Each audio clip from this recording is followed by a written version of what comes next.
அன்னைக்கு என் மாமனாரு, இந்த வயசான காலத்திலே நீ ஏதாவது குழம்பு கூட்டெல்லாம் வச்சு எங்களுக்கு சாப்பிடக்கு தரதான் செய்யறாமக்கா. ஆனா என்ன சாப்பாடு ரொம்ப இழுக்க மாட்டேங்குது, ஏதாவது வெரைட்டியா சாப்பிடணும் போல இருக்குது, நீ அப்படி ஏதாவது வெரைட்டியா மத்தியானம் லஞ்சுக்கு செய்து கொடுன்னு சொன்னாங்க. அவங்களுக்காகவும் உங்களுக்காகவும் வெஜிடபிள் புலாவ் செய்யலாமா? வெஜிடபிள் புலாவ் செய்யறதுக்கு குக்கர் சூடான உடனே ஆயில் ஃபர்ஸ்ட் ரம்பல சேர்த்துட்டோம்னா அந்த பிரியாணிக்குள்ள பிளேவர் கொடுக்கும்.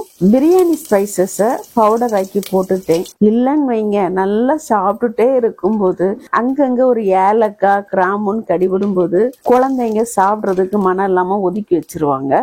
அதுக்கப்புறமா ஒரு பல்லாரி 4 பச்சை மிளகாய், வெங்காயம் நல்லா பிரியாணிக்கு கலர் மாதிரி வரது வரைக்கும் வதக்கெல்லாம் ஒண்ண வேண்டாங்க. புலாவுக்கு லைட்டா ஓரளவுக்கு வதங்கினா போதும். புதினாவும் கொத்தமல்லியும் ரெண்டும் சேர்த்து ஒரு கைப்பிடி அளவு சேர்த்தா போதும், ரொம்ப அதிகமா சேர்க்கண்டாம். கட் பண்ணி வச்சிருக்கிற வெஜிடபிள்ஸ சேர்க்கணும். ஒரு பெரிய கேரட், 4-5 பீன்ஸ், ஒரு உருளைக்கிழங்கு. காய் எல்லாம் நல்லா வதங்கின பிறகு இஞ்சி பூண்டு பேஸ்ட், இஞ்சி பூண்டோட பிளேவர் நல்லா வந்த பிறகு ஒரு தக்காளி, அது லைட்டா வதக்கி விட்டா போதும். அதுக்கப்புறமா 1 ஸ்பூன் அளவுக்கு தயிர் சேர்த்து நல்லா மிக்ஸ் பண்ணி விட்டுட்டு தேவையான அளவு உப்பு சேர்த்து நல்லா கிளறி விட்டுட்டு 1/2 கப் அரிசிக்கு 1/2 கப் தண்ணி சேர்த்து தண்ணி நல்லா கொதி வந்த பிறகு 20 நிமிஷத்துக்கு மேல் ஊற வச்ச பாஸ்மதி ரைஸை சேர்த்து நல்லா கிளறி விட்டுட்டு 1/2 டம்ளர் தேங்காய் பால் தண்ணியோட சேர்த்து மொத்தம் 2 டம்ளர் ஊற்றிருக்கிறேன். கடைசியில 1 ஸ்பூன் அளவுக்கு நெய் சேர்த்து குக்கரை மூடி தீய மீடியமா வச்சு ஒரு விசில் வேக விட்டு எடுத்துட்டா வெஜிடபிள் புலாவ் ரெடி.